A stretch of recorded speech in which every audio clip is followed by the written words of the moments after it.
All right.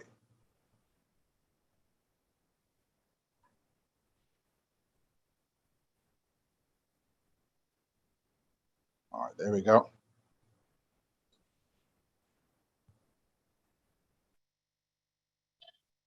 All right, now I think you can see me much better. My camera was not behaving itself for a moment there. All right, very good. All right, so I'm seeing the responses. There are folks who are saying that they have been blessed, and I'm happy that you have been blessed. Well, I want to say welcome to each and everyone this evening. And thank you for joining. All right, Kenneth, I see that you've been blessed. Toya, yes, you've been blessed. Very good.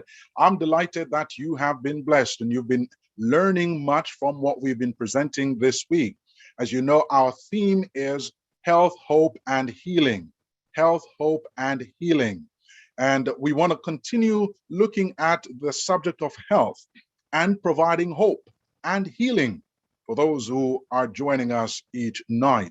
I hope you're inviting others to come because we certainly do not want to keep this information to ourselves. Now, tomorrow night promises to be extra special. You see, tomorrow night we'll be looking at the SAD diet and making all efforts to transition from that SAD diet to the GLAD diet. And so I want to encourage that you join us tomorrow evening at 7 to learn how to make that transition, to look at some of the dangers that are there in the SAD diet, which, as you see on the screen, it is the standard American diet. Then we look at a diet that is activating, provides life. I'm sure you want to be on that diet. And then on Thursday, we'll take a break from our lectures and we'll spend some time in the kitchen. But then Friday, we'll be back and we'll be looking at God's pharmacy. God's pharmacy. We'll be using the natural things of the earth in a remediatory way. We want to make sure that we understand that the things that we have in our cupboards, in our kitchens, can be used as medicine. In the midday service on Saturday, we'll be talking about immune health during the COVID pandemic or COVID-19 pandemic. And we'll close things off with hydrotherapy, using water modalities for treatment. So please join us for the entire week as we learn together. Now, this evening, my friends, I want to address a very, very important subject. It will tie in with tomorrow's presentation. So if you're here tonight, you need to be here tomorrow also. But before we get right into it, let us say a word of prayer. Father, we ask you for your blessings now, that you'll guide us, and bless us, and grant to us the understanding that we need. In the name of Jesus, we pray. Amen. It starts in the colon. That's the subject for tonight. It starts in the colon. I believe it applies to every single one of us. Why? Because we all have a colon. And therefore, no one is exempt. We need to become more knowledgeable of disease processes and how we can prevent disease from starting and from developing into more fatal diseases. So let's take a look at how our digestive system works and how the colon is responsible for many things that happens to us. Now, this ancient physician, Hippocrates, said, and I really like quoting him, especially this statement, "Let food be thy medicine, and let medicine be thy food." Let food be thy medicine, and let medicine be thy food. It is important for us to understand that food is not just for us to consume and enjoy. It is not just for pleasure, but food is for healing, for building, for repairing, for nourishment. And therefore, it becomes important as to what we put in our bodies. You will see when we look at it carefully this evening and tomorrow that food can determine a lot of things, a lot of outcomes. Look at your screen. And I want you to look at the options that are presented before you. And then you make the choice. You see, I cannot choose for you. You have to choose for yourselves. Sick care or health care? Which will you choose? And I want you to notice the difference between the two. Now, I'm not bashing the one on your left as you're facing the screen. But I'm more promoting the one on the right because that one, it doesn't carry the multitude of side effects that the one on the left carries. And therefore, it is healing in of itself with no side effects unless we abuse it or we overeat or we overindulge. But I think the choice is clear that if I want to be healthy, I'll go for the things that really promote health. You see, it is believed that prevention is better than cure. Now, if you agree with that statement, just type in the chat, I agree. Prevention is better than cure. You see, what we need to understand that if we can prevent disease from happening, it is much better than trying to cure diseases. Prevention is better than cure. So I'm dropping some gems on you tonight, and I want you to go with it, keep them as part of your repertoire. Also, God's plan is to educate, man's plan is to medicate. And I'm going to use that again on Friday when we get into God's pharmacy.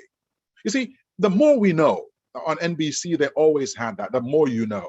Well, you're here this week because you want to know more. So the more you know, the better it is, because knowledge is power. And we want to make sure that we are gaining the knowledge that will help us in the long run. So let's look at a few things here. You see, there's a concept in the Bible, in Matthew chapter 19, and I see they agree, and I appreciate the responses. Thank you very much. Now, in the Bible, there's a verse that it was Jesus who was speaking, and he made mention of putting new wine into old bottles. New wine into old bottles. That's Matthew chapter 9, verse 17. And the concept is this: the new wine represents good food and drink. But then the old bottles represents sickly bodies. In other words, we could be putting really good food in our bodies, but our bodies may be sickly because of years of abuse or ill health. And therefore, it is not benefiting us as we would like for it to benefit us. So you may be a vegan, but your veganism is not really helping because there's so many other things going on in our bodies. You see, health is not just about what we eat. It's a major contributing factor, but it's not only what we eat. And that's why we promote the 8 laws, where we include exercise and we include nutrition and rest and water and getting some sunshine and open air. We include all of these things because it is a combination of these laws that promotes health. So I'm eating right, but if I'm not getting enough rest or I'm not exercising and all those things, then it really will not get the maximum benefit that I'm looking for. So I want to keep that concept in mind. Now, for a moment, I want to go back to Hippocrates. Hippocrates, nearly 2,500 years ago, he said this, and I'm quoting now, and you can see it on the screen, and you can read with me if you're able to. All disease begins in the gut.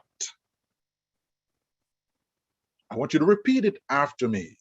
You don't have to unmute yourselves, but repeat it. And if you have someone beside you, turn to that person beside you and say to that person, all disease begins in the gut.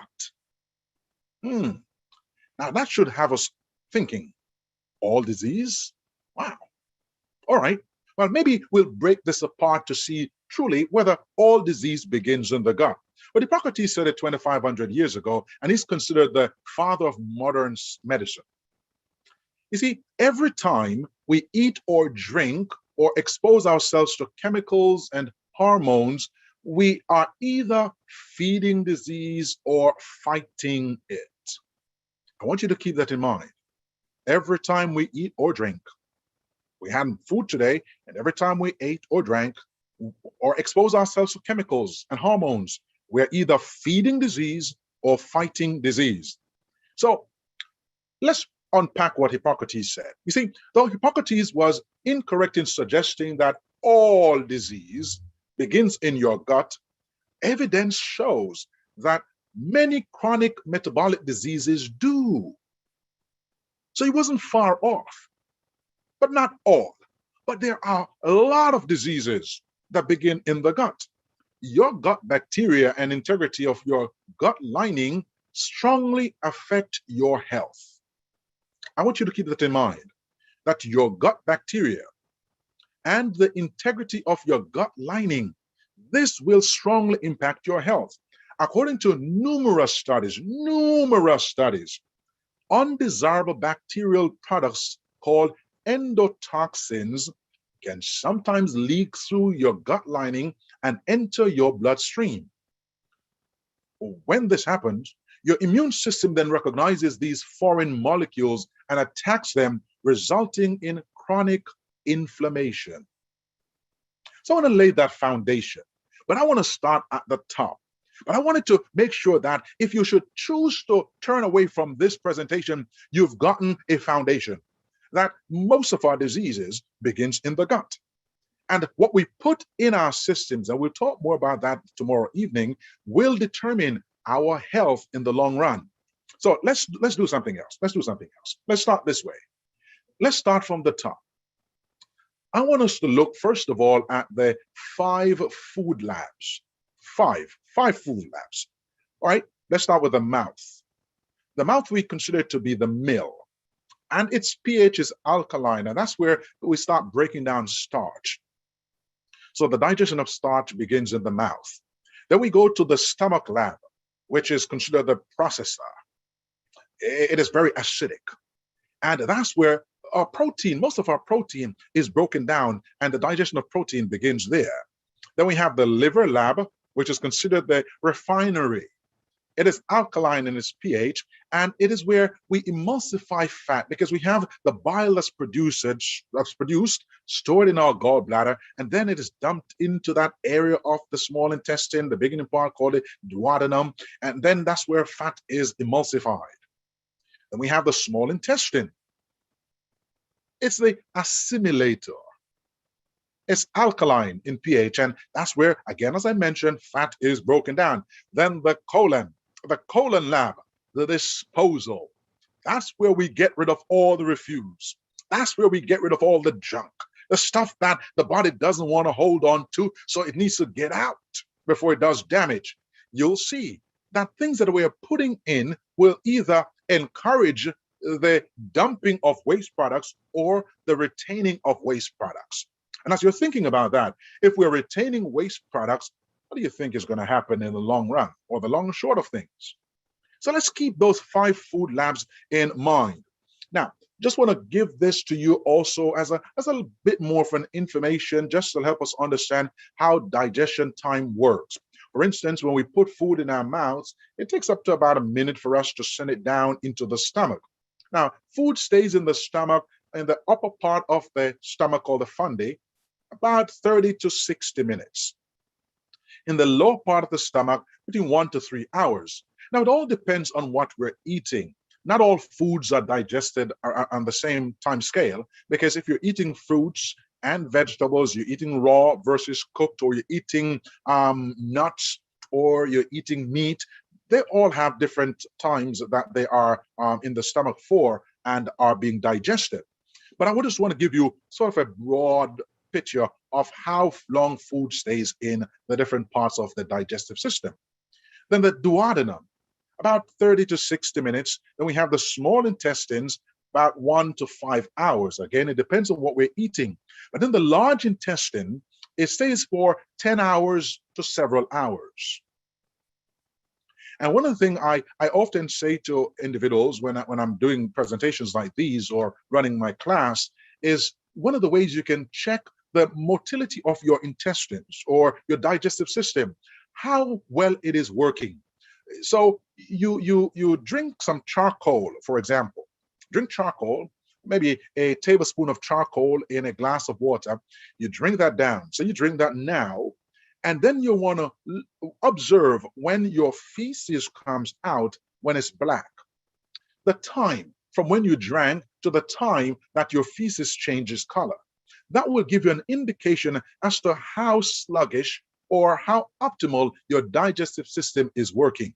Now, if it takes like 3 days for you to see the changes, that's a problem.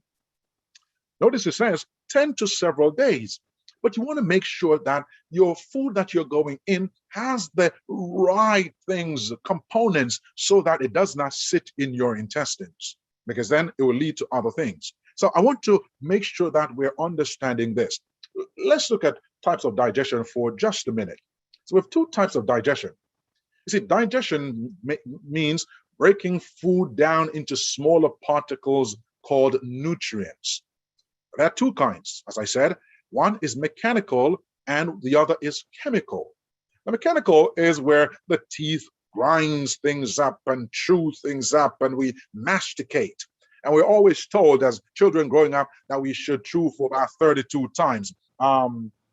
If you all remember that. So I want to make sure, just one moment, my computer is giving out on me. Let me get my...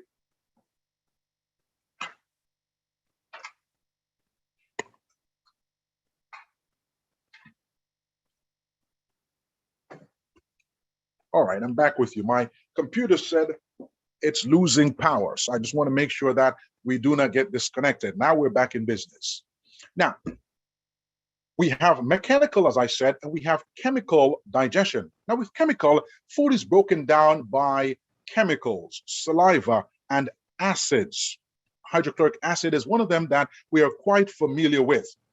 What we do find, though, that there are several types of digestive problems or diseases that we may be suffering from. Just to name a few, we have kidney stones, Crohn's disease, appendicitis, gas in the intestines or irritable bowel syndrome, constipation, ulcers, gastritis. And we're going to touch on constipation later on in the presentation because that seemed to affect a lot of people. But one of the most common digestive disorder that I want to touch on real quickly has to do with heartburn. What if we say heartburn versus indigestion? I think most people believe that heartburn and indigestion are one and the same. Now, we do use it interchangeably, but truth be told, it's not really the same. So let's do a comparison. All right, let's do a comparison and see the difference. Now, I just widened my screen so that the information can be more clearly seen. Now, we're looking at heartburn first. It's a symptom rather than a condition or disease. Heartburn occurs when stomach acids flow up into the esophagus. We call this acid reflux. Whereas indigestion is a functional disease in which the gastrointestinal organ, primarily the stomach, and the first part of the small intestine function abnormally. So I hope you get the definitions and the difference between the two. It may seem a subtle difference, but there is a difference. So heartburn, when things go back up in this esophagus, and then we have, well, abnormal functioning of parts of the stomach and the duodenum. Now, the most common cause, or symptoms, I should say, is burning pain in the upper or middle chest and burning sensation in the throat, and you feel that foul and acidic taste in the mouth. Whereas the symptoms for indigestion, you may have upper abdominal pain or discomfort or feeling uncomfortable, full during your eating, and you're like burping all the time, or there's loud stomach gurgling, there's nausea, and the list goes on and on. As we're looking at these two, you're able to now determine, well, I'm having these symptoms, I feel this way oftentimes, maybe there's something going on with my digestive system. These are telltale signs, and therefore it is encouraged that you pay attention to these signs, because if you do, then you find that you can catch things long before they happen or before they become too challenging for us to handle. So here's what we find then. We find that there are certain causes. There's certain causes. Let me see if I can bring this a little clearer to you so you can see it better. On the side of the heartburn, some of the causes would be pregnancy, say certain medications, hiatal hernia, obesity. Then we have certain foods and drinks and stress. And we've been talking about stress a lot this week, and GERD. And then on the indigestion side, spicy foods, high in fat and grease. We'll talk more about those later on this evening or into tomorrow. Eating too quickly or smoking and stress. All right. So I want us to be clear on these things, that they're causing us to have these uncomfortable digestive feelings. And it is not normal. Sometimes you may think that these things are normal, but truth be told, they are not normal. I want us to be clear on that they are not normal. Let me get a response from somebody out there. Just say, not normal. Just say, not normal. Not normal.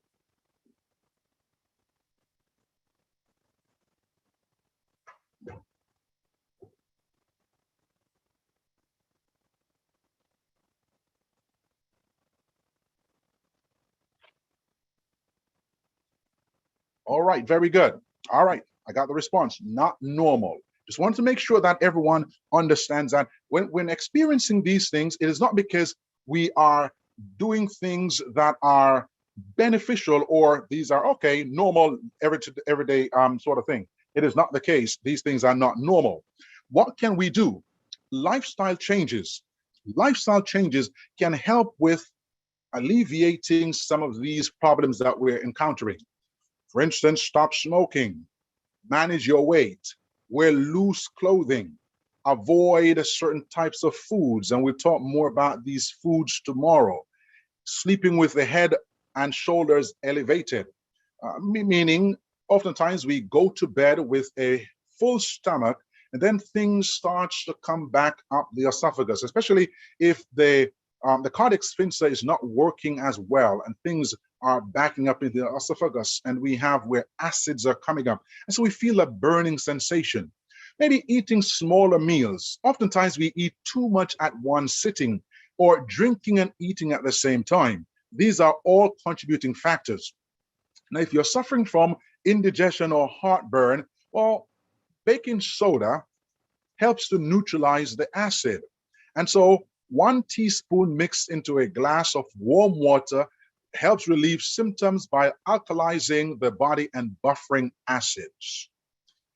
Baking soda is on that spectrum where we think of Tums, Alka-Seltzer. These are the things that we buy in the pharmacy to help with heartburn, but just using one of those home remedies will be helpful. And there are others that we're seeing on the screen. Calcium carbonate is also helpful. Activated charcoal is also helpful. So I wanted to bring those to your attention.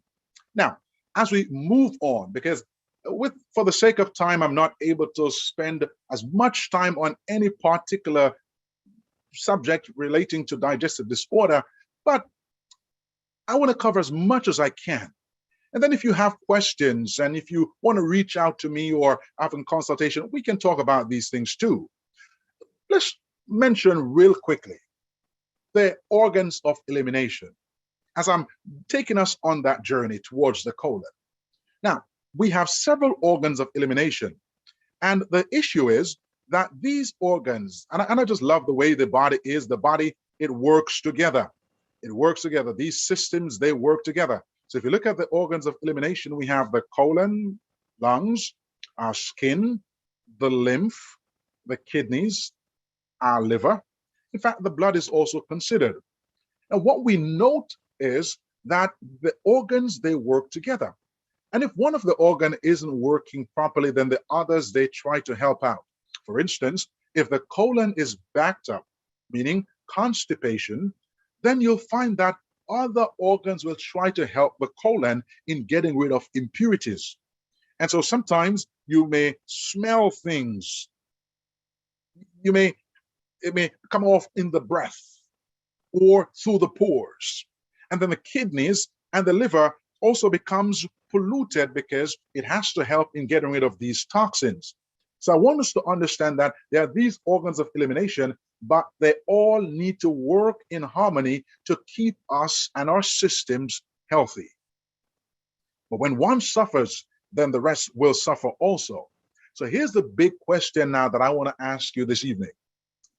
And I want you to contemplate this question. Is an unhealthy colon making you sick? I want you to think about the question. Is an unhealthy colon making you sick? Now, Hippocrates, going back to him, he said all of our disease starts in the gut. But we've sort of narrowed that down to say not all, but a lot of them. A lot of the metabolic diseases start in the gut. Now, I see someone saying that they go sometimes 5 times. Now, we will examine as we're going what the condition of our feces is and how we can determine whether it's a good thing or a bad thing. So I want you to stay with me. Stay with me now. All right. So that's the big question. When you look at the screen, you'll see unhealthy colon and you'll see healthy colon. Now, you can stay from the outside and examine the status of your colon, but there are certain things that may be symptomatic, which should suggest that there's something going on with the colon. Let's break that down some more. So, unhealthy colon or healthy colon? Now, I know that we all desire to have a healthy colon. All right, I know that for a fact. So I'm not even gainsaying that fact that we all desire to have a healthy colon. I believe all of us desire to be healthy. And the fact we're here is because we want to be healthy. But here are certain signs. And if you are able to just take a screenshot of this to say, I want to look at this later on. Some of the signs that may be telling us that something is going on in the colon. That your gut may be speaking to you. And it's about time that we listen to our gut.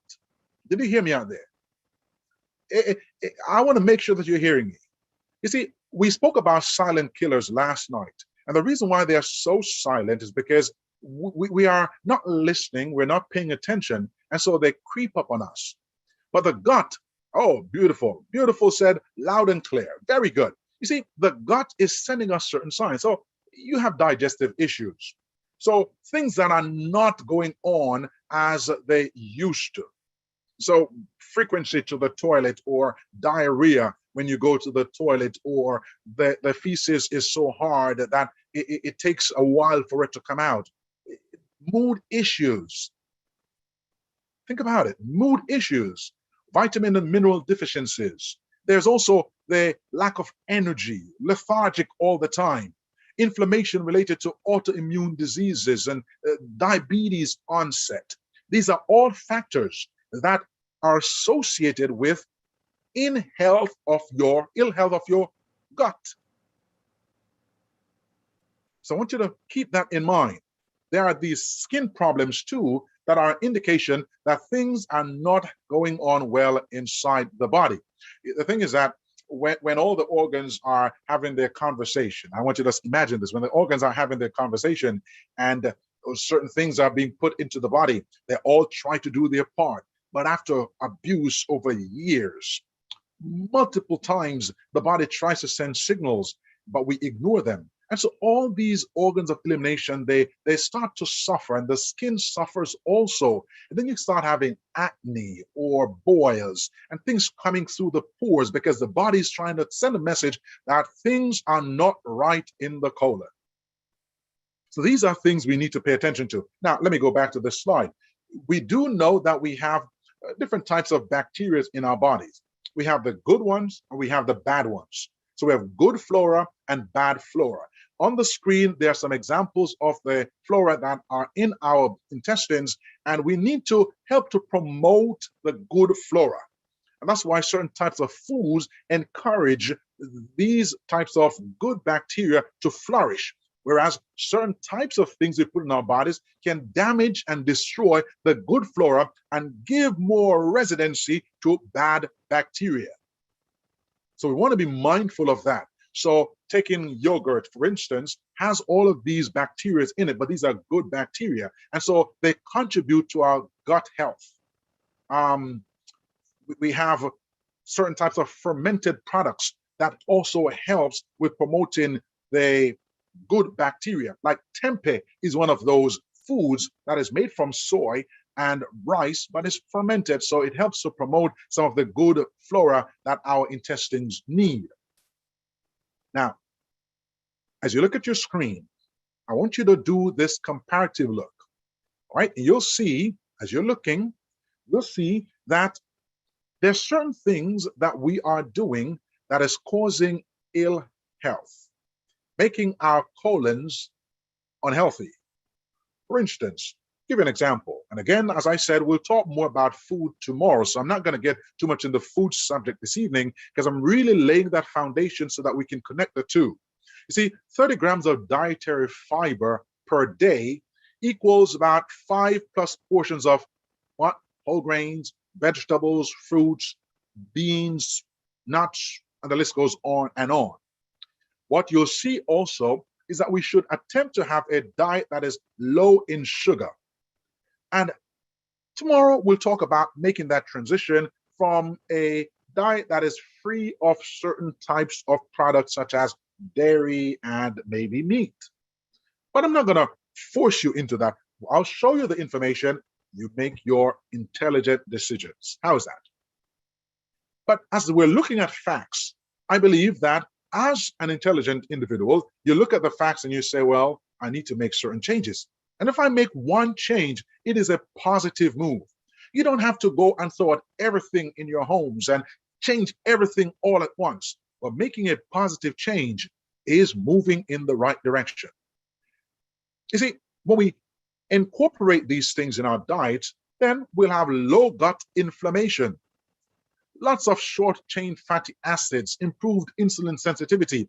There's been the reduced risk of infections, and there's more antioxidants. And antioxidants have been proven that they counteract the formation of cancer cells. They like to zap these guys and destroy them. But when we don't take in as much fiber in our diet, then you find that the body holds on to more of the foods we eat. So there is an increased incidence of constipation, or we may have diarrhea, or we may have leaky gut. And with all these things happening, there's an increased risk of infections, of heart disease and stroke, and the list goes on and on. So again, my friends, look at your screen. Healthy on one side and diseased on the other side. And when we think of these two, what we're realizing is that in our colon, there are several types of disease processes. Let me name a few of them. And I'm not sure what your health situation is right now, but we're not only here to talk about the disease problems that we will be facing or that we have, but we want to prevent from having these. So the more we know, it's the more we can prevent. You see, when we look in our colons, we have, look what we're seeing. We see diverticulitis. We have, cancer, which is the one that we never want to hear. I don't think any one of us want to hear that dreaded term cancer. There are these polyps and bacterial infections, and we have ulcerative colitis, and the list goes on and on as to disorders in the colon. What I want to do right now, and sometimes it may come off as a bit distasteful because we're talking about your poop and you. Do you all hear me out there? Your poop and you. Turn to your neighbor or your husband or your wife and say your poop on you, or your children, whoever is next to you. Just turn to that person and say your poop and you. It sounds very catchy. Your poop and you. Well, did you know that your poop is an indicator of things that are going on in your digestive system? There's sometimes when your doctor is trying to ascertain what may be wrong with your digestive system, and they ask for a fecal analysis. Well, you don't have to go to that length tonight. You can assess yours. There we go, your poop and you. You can assess yours tonight. When you go to the toilet tonight, you can assess your poop. Here are some of the things that your poop will tell you. All right? So, super green. So if your poop is super green, it may be that you ate a lot of green stuff. All right, let me get my laser. All right, follow my laser. Super green. All right, so if it is too green or very green, then it may be that you ate certain things that produce that. All right, or it is passing too fast. which would mean that there's some bile involved. Also, we have black. So if the stool is black, it may be an indication that, for instance, you use licorice, or you're on iron supplements, or bismuth sulfate, or bismuth medication, or bleeding in the upper intestinal tract. And I'm sure your doctor may have said this to you, and you may have been aware of this, but bleeding in the upper is when the feces is black or your poop is black. All right. So if you're assessing and you're like, I didn't eat anything that's dark, or I'm not on an iron supplement or licorice or any one of these things, then maybe something to pay closer attention to. Pale, white, clay colored, your bile duct may be blocked. Red, you ate something that's red, or there's where we have hemorrhoids. And sometimes when we're constipated and we're trying to pass our stool, some of these hemorrhoids, they bleed. As you may find blood in the stool, but if it's red or bright red, or when you wipe, there's some blood, it may be an indication that there is some bleeding going on, or from your hemorrhoids. Yellow, too much fat or malabsorption, celiac disease on your diet. And then also, what we want to note then is, what really should it be? Well, any shade of brown, you're good. It is suggestive that if it is brown, then that's a good indicator that you are doing all right. But I'm not going to stop there in terms of our fecal analysis, because there are other things that will help to determine, are we doing well? All right, I'm getting some response. I'm always brown. All right, very good. And don't be shy. We're learning together. And if you want to say that is your case, that's all right. You know, it's your poop and you. Now, let's look at something else. Let's look at something else so that we can keep our look at this thing that comes out of our body that does not belong there. Shape. So we're looking at 5 S's. Let's look at those 5 S's. So shape is one. So when you are examining your stool, you're like, shape? What shape should it look like? Maybe snake-like, hot dog-like a log? That's all right. It slithers. So it is soft. It should be soft. It shouldn't be hard. It should be soft, slithering out like a snake or like a hot dog. Sink. That's number 3. You know, it shouldn't really float, because if it floats, then it's an indication that maybe there's too much fiber. But it should not fall like a brick to the bottom of your toilet, but it should go down. All right. Shade. Does it have a nice tan? If it does, you are doing well. How about, wow, you go, you sit down, it shoots out. Oh, have mercy. The problem that we have is that some of us, we spend a long time in the bathroom because we have to turn up the gears and make sure that we put it in motion and try to push it out. We're engaging these Valsalva movements where it's like, and push it out. That's the way it should be. It should be, wow. In a matter of moments, you are done.